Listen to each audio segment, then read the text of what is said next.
Matapos ang usapan nila ni Manager Chen Sean tungkol sa pag-top up ng membership, lumapit si Manager Chen sa grupo ni Yang Chen at mahinahong nagpaabot ng mensahe. Mga ginoo at ginang, paumanhin po, pero ang golf course na ito ay na-reserve na ng isa sa aming platinum members, si Young Master Joe. Ililipat po namin kayo sa ibang field upang ipagpatuloy ang paglalaro. Pasensya na po sa abala. Sana ay makipag-cooperate po kayo para mas mapagsilbihan namin kayo ng maayos. Maraming salamat po. Pagkarinig ng anunsyong iyon, agad na uminit ang ulo ni Yang Chen. Lumapit siya sa harap, halatang gustong ipakita sa mga babae na hindi siya basta-basta. Anong sinasabi mo, manager? Gusto mong angkinan ang field na ito? Ginugulo mo kami. Nang marinig ni Manager Chen Sean ang galit sa boses ni Yang Chen, bahagyang nataranta ito at lumingon kay Young Master Joe. Sir, kung kayo po ay may platinum card din, maaari ko sanang tanggihan ang kahilingan ni Young Master Joe. Pero siya po ay platinum member, at kailangan naming igalang ang kanyang mga pribilehyo. Sana ay maintindihan ninyo. Nang marinig ito ni Fang Yingqi, bigla siyang sumugod sa harap at galit na nagsabi.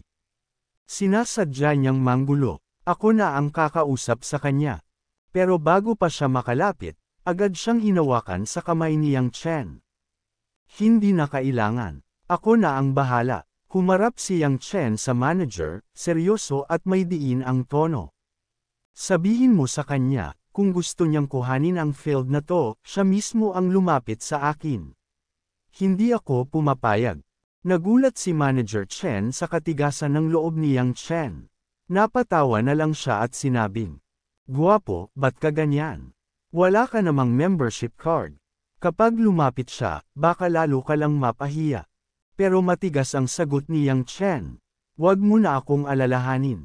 Sabihin mo lang sa kanya, lumapit siya rito." Dahil doon, napilitan si Manager Chen Sean. "Sige, gagawin ko." Paglapit niya kay Young Master Joe. "Young Master Joe, gusto raw po kayong kausapin ng kabilang grupo. Ayaw daw po nilang umalis hanggat hindi kayo mismo ang kumausap." Hindi nagalit si Joe Zengyang. Sa halip, ngumiti ito ng malamig. Gusto niya akong kausapin. Hindi ko naman siya gustong apakan, gusto ko pa nga sana siyang bigyan ng konting respeto.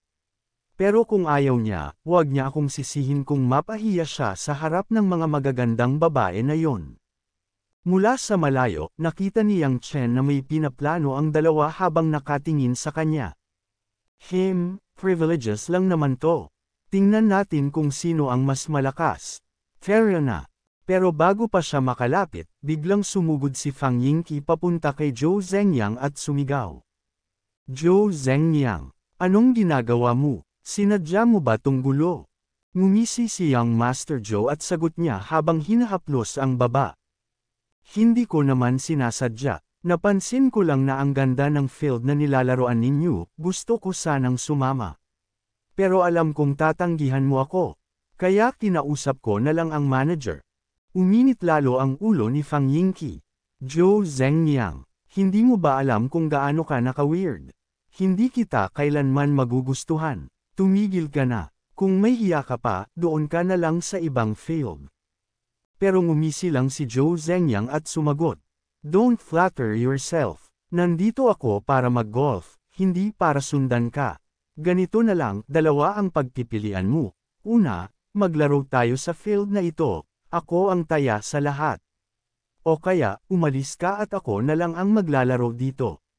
Pili ka." Sa gitna ng tensyon, lumapit si Zhang Yuxin kay Yang Chen at pabulong na sinabi. "Mr. Yang, baka pwede na nating hayaan siya. May VIP privileges siya eh. Hindi natin siya pwedeng paalisan." Pero agad tumanggi si Yang Chen, galit ang tono. "Hindi pwede. Hindi ako duwag na basta na lang papayag. Kahit libangan lang to, hindi ako nagpapalamon." Diretso siyang lumapit kay Joe Zengyang. "Joe Zengyang, dahil nag-top up ka ng daan-daang libo, pagbibigyan kita. Pero umalis ka riyan. Ako naman ang maglalaro." Biglang natawa si Joe Zengyang. "Wow lakas ng loob mo ha." Tinutok pa niya ang daliri niya kay Yang Chen habang natatawang sinabi, walang membership card pero kung makapagsalita, akala mo kung sino. Alam mo ba kung anong mundo to? Sa mundong to, pera ang pinapakinggan. Pero habang inaasar siya ni Zhou Zhengyang, mahinahong ipinasok ni Yang Chen ang kanyang kamay sa bulsa. Sinabi niya kay Zhou Zhengyang, tama ka, maswerte ako dahil mayroon akong card dito. Sabay noon, agad niya itong ipinakita sa lahat, habang sinabi kay Manager Chen Shon na pwede ba tingnan ni Manager Chen Shon kung anong privileges meron siya. Pagkakita ng itim na card, biglang natawa si Zhou Zhengyang. Ano yan? Niloloko mo ba ako? Platinum card ang hawak ko, pinakamataas dito. Sa tingin mo, mas mataas pa dyan ang card mo. Nakakatawa ka. Pagkakita sa itim na card ni Yang Chen, dali-daling lumapit si Manager Chen Shon at kinuha ito mula sa kamay niya. Pagkatingin niya sa card, halos himatayan siya sa gulat. Ito ay isang black gold card. Ang card na ito ay tanging mga shareholder lang ng Jinying Golf Resort ang mayroon. Sir, kayo po ba si Mr. Yang, ang bagong shareholder na bumili ng 30% ng shares ng aming club? Ngumiti si Yang Chen. Mukhang alam mo ang ginagawa mo. Oo, tama ka. Kakatanggap ko lang ng 30% shares ng club ninyo.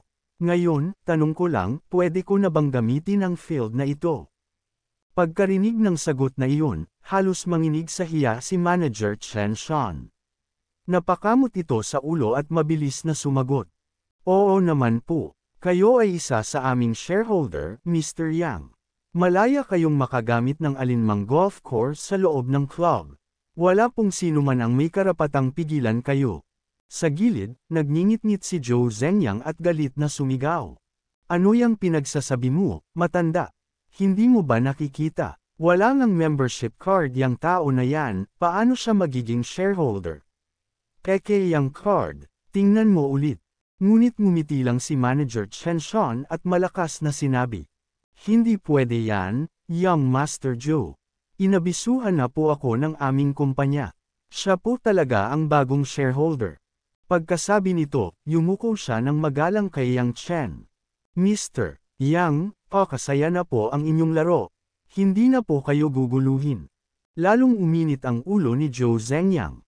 Ikinuyong niya ang kanyang kamay at galit na sumigaw kay Manager Chen Shon. Lintik.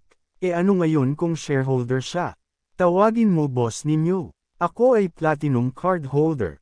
Sa tingin mo, papayag ang boss ninyo na baliwalain ang isang VIP na nag-top up ng 100,000 para lang sa isang shareholder? Dahil dito, lumapit si Manager Chen Shon kay Yang Chen para humingi ng desisyon. Mr. Yang, hindi ko po kayang magdesisyon sa ganito. Ano pong gusto ninyong gawin? Tahimik lang na pumikit si Yang Chen sa kamahinahong sinabi.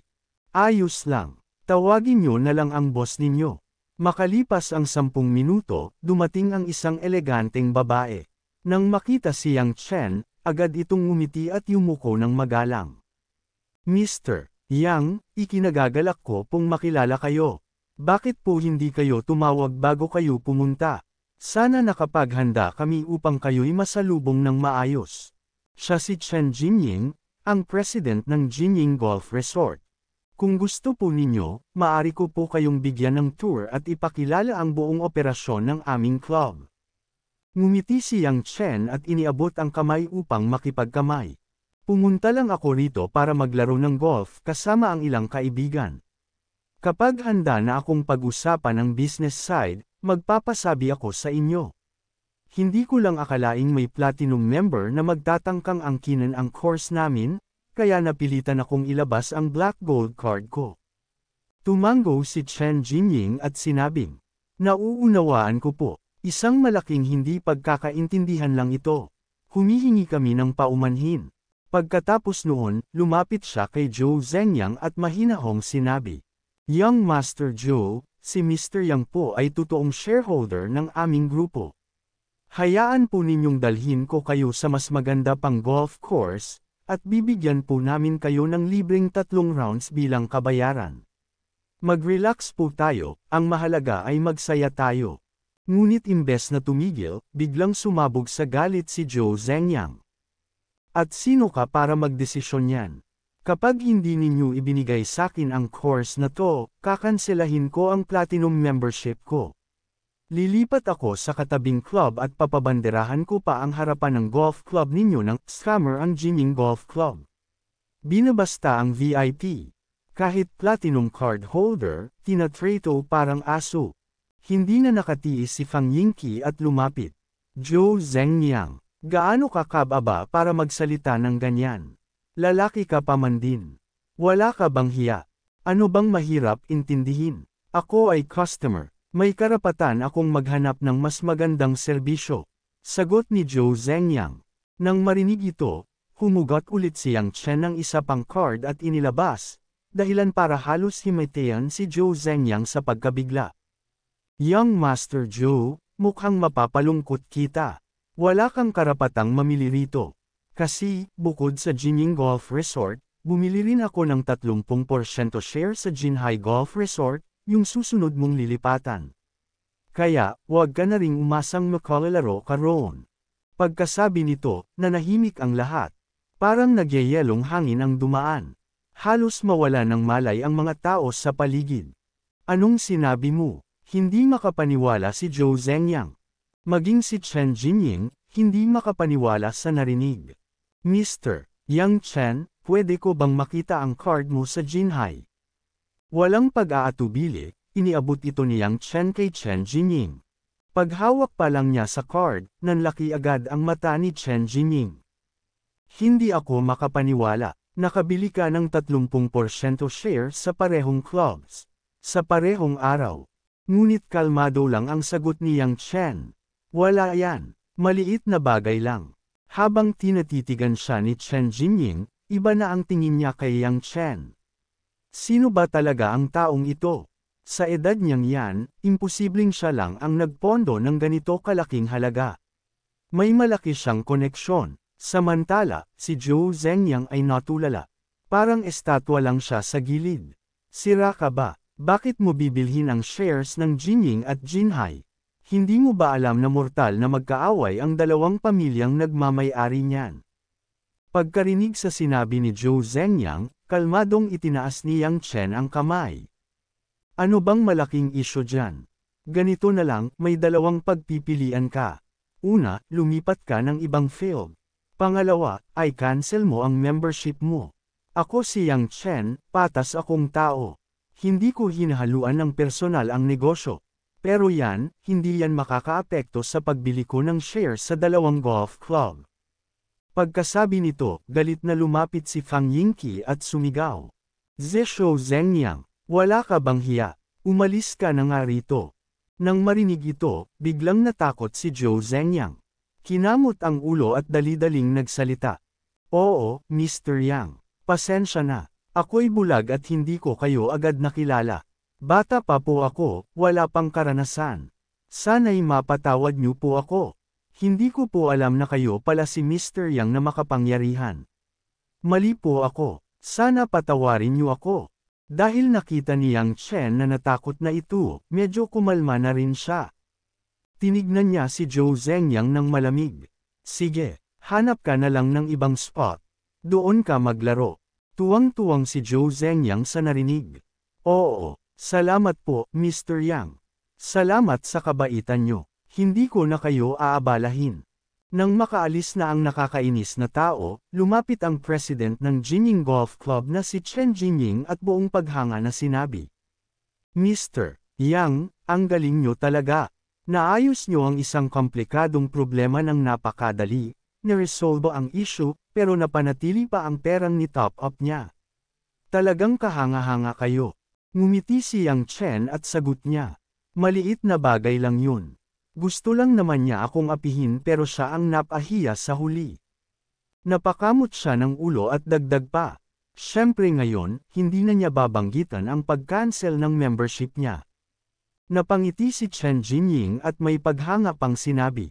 Ibang klase kayo talaga, Mr. Yang, ang talino nyo at ang tindig nyo. Ngunit biglang naging seryoso ang mukha ni Yang Chen. Naalala ko lang bigla, President Chen Jinying, mukhang hindi na dapat manatili ang manager ninyo rito. Nagulat si Chen Jinying. Ha! Bakit nyo naman po nasabi yan, Mr. Yang? Si Manager Lee ay palaging maayos magtrabaho. Umiling si Yang Chen. Mukhang hindi kayo fully informed. Bakit kaya alam ni Zhou Zhengyang na wala akong membership sa Jinying Club? Sagot, sinumbong siya ng manager nyo.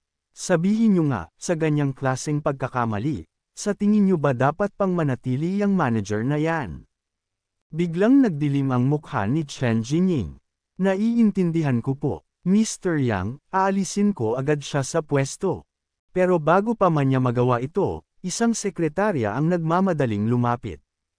President, masama po ang balita, nag-aaway na naman ang mga empleyado natin at ng kabilang golf club. Nagulat si Chen Jinying. Ano, pasensya na po, Mr. Yang. Pakiituloy na lang ang laro, kailangan ko po itong asikasuhin. Pero sabi ni Yang Chen, sasama ako, tingnan natin kung anong nangyayari. Habang naglalakad sila, sabik na tanong ni Zhang Yuxin. Mr. Yang, ang galing-galing nyo talaga. Sa totoo lang, gusto rin po ng mga empleyado ng dalawang club na magsanib na lang kami. Kung kayo po ang mag-aayos ng merger, siguradong magpapasalamat ang lahat, pati shareholders, empleyado, at customers. Lumapit pa siya at bamulong. Hindi lang po namin alam kung ang boss namin at ang kapatid niya ay handang kalimutan ang alitan nila. Sinabi lang dito ni Yang Chen, isang pagtatalo lamang ito ukol sa mana, hindi isang malalim na pagkaputan. Sa tamang panahon, magkakasundo rin sila. Sabay noon, agad siyang napatanong dito. Ganun ba? By the way, may asawa't anak na ba ang boss nyo? Wala po. Inilalaan niya ang buong oras sa pamamalakad ng club, 42 na siya, single, walang anak. Pagdating nila, nakita nilang nagkakagulo na sa field, nagsusuntukan ng mga staff. Galit na lumapit si Chen Jinying. Anong pinaggagawa niyo riyan? Sinong nagsabi sa inyong mag-away? Itinuro niya ang mga pasimuno. Lumayas kayo, tawagin niyo ang boss niyo. Pero sumagot ang mga tauhan ng kabilang club. E ano ngayon? Bakit kailangang tawagin pa ang boss? E sila ang nauna. Galit na sumagot si Chen Jinying habang naglalakad palayo, sabay tawag sa cellphone. Hindi ko na kayo kakausapin pa. Sabay tawag niya sa kanyang kapatid. May empleyado kaming nabalian ng braso, at isa dislocated ang panga. Puntahan niyo agad kami. Sa kabilang linya, isang matandang lalaki ang sumagot, walang pakialam ang tono. Ha! Hindi ba't dati kayo ang nakasakit sa amin? Ngayon may nasaktan sa inyo, e ano ngayon? Busy ako, nasa labas ako, nag-e-enjoy. Napailing si Chen Jinying sa inis. Nakita ito ni Yang Chen kaya agad niya sinabi dito, pahiram nga ng telepono. Pagkakuha niya, diretsyong nagsalita. Hello, ito ba si Li Jinhai? Ako si Yang Chen. Sa kabilang linya, nagulat si Li Jinhai. Mr. Yang, kayo ba yan? Ano ang ginagawa ninyo sa Jinying? Oo, nandito ako sa Jinying Golf Club. Siguro oras na para puntahan niyo ang gulo ninyo rito. Ang pag-iwas ay hindi solusyon. Nang marinig ang malamig at matigas na tono ni Yang Chen, halos matapan ang cellphone ni Li Jinhai. Sige, pupunta na po ako agad, Mr. Yang. Sandali lang po. Pagkaraan ng 10 minuto, dumating si Li Jinhai. Anong nangyayari dito? Paulit-ulit ko nang sinasabi na huwag nang makipag-away. Pero ang mga empleyado ay nagsumbong agad. Mr. Li, kami ang nauna nilang inaway. Tignan niyo ang mukha namin, puro pasa. Depensa lang ang ginawa namin. Ngunit sumabat ang kabilang panig. Kalokohan, may dala silang sandata, pinagtulungan kami. Hindi na natapos ang sagutan, nagsimula na naman ang bangayan. Kayo ang nauna, hindi, kayo, ninas na si Yang Chen. Tama na yan, mga walang hiya, akala ko ba golf club to, hindi barangayan.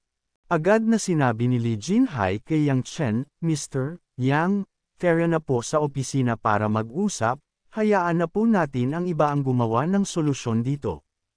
Lumingon siya kay Li Jinhai. Mr. Li, akala mo ba maliit na bagay lang ang santukan?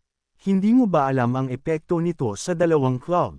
Bilyon ang inilabas ko para maging shareholder. Hindi para panuurin kayong sirain ang negosyo. Takot na sagot ni Lee Jinhai. Mr. Yang, hindi nyo naiintindihan ang bangayan naming dalawa, napakakomplikado nito. Ngunit mariing sagot ni Yang Chen. Hindi ba't shareholder na ako? At kung mawalan ako ng kita dahil sa gulo nyo, may karapatan akong panagutin kayong dalawa. At illegal ang ginagawa nyo. Biglang may lumapit na binata sa tabi. Grabe kayo, golf course to, hindi football field. Araw-araw may rumble, seryoso kayo. Nagtipon na rin ang mga golfer sa paligid at nagalit. Ayoko nang maglaro. Paulit-ulit na away at pagtatalo. Ayoko namang mapahiya sa pag-aasal na parang mga basagulero.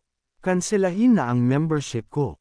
Sa gitna ng kaguluhan at sigawan ng mga customer na gustong ibalik ang kanilang membership fee, kapwa natakot si Chen Jinying at Lee Jinhai.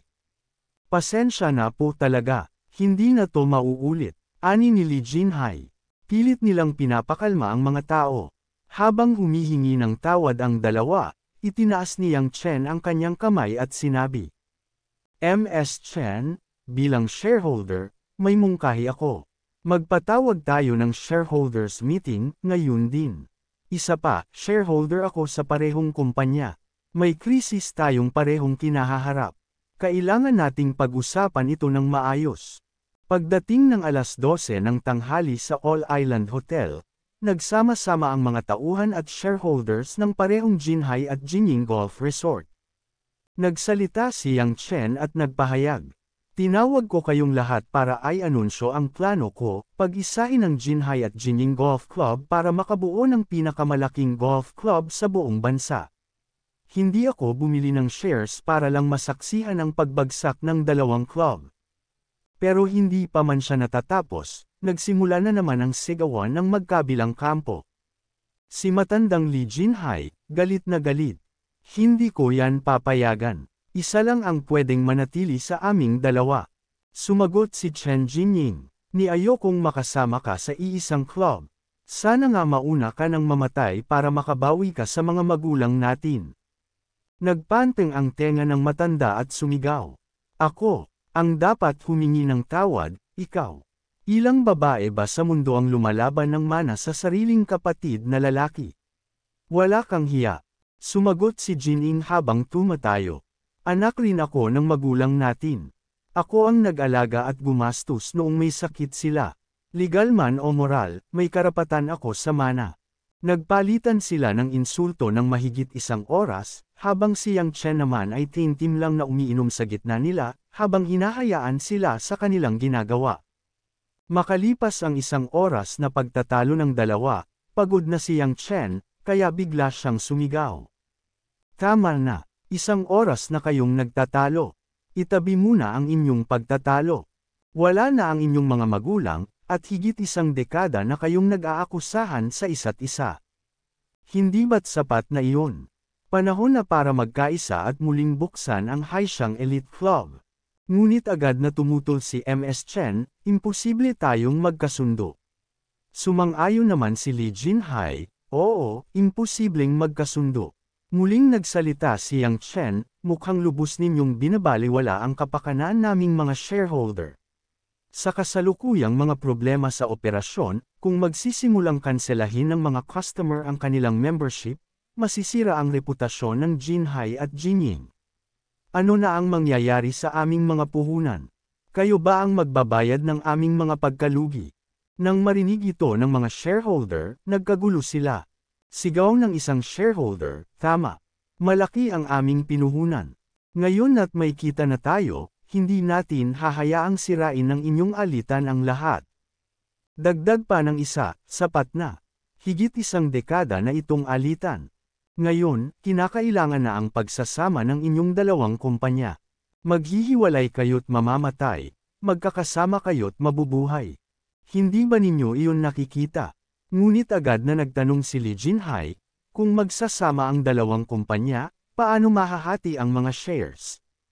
Naiinis na sagot ni Chen Jinying, hindi ako papayag na mas kaunti ang akin kaysa sa kanya. Dahil hindi pa rin maayos ang sitwasyon, muling nagsalita si Yang Chen. Ang pagiging major shareholder ng alinman sa inyo ay mag-iiwan ng hindi kasiyahan sa isa. Kung ako ang magiging major shareholder, kahit na pangalanan lamang, kayo pa rin ang mag-aaway sa katotohanan. Siyempre, magkapatid naman kayo. Kung magtutulungan kayo, wala akong laban.